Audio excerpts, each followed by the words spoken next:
শ্রাবণ পুরো শেষ হয়ে গেছে, কিন্তু ভিডিও তোমরা দেখছো শ্রাবণ শেষ হওয়ার পর।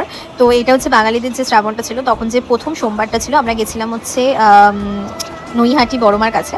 তো তখন মেহেন্দি চুড়ি বুড়ি সব কিনেছিলাম পরবো বলে, আর জামাটাও প্রপারলি নতুন জামা। আর এখানে দেখো মানে মানে আমরা কি বলবো, যে এত ভিড় ছিল এত ভিড় ছিল এত ভিড় ছিল, মানে প্রচুর ভিড় ছিল। আমরা প্রচুর লাইন দিয়ে আমরা ঢুকেছি হয়তো 12টার দিকে, আর বেরিয়েছি 6টার সময়। মানে ভাবতে পারছো 12টার সময় ঢুকে 6টার সময় বেরোনো, মানে এতটাই ভিড় ছিল। মানে 5:30 6টার দিকে আমাদের হয়ে গেছিলো।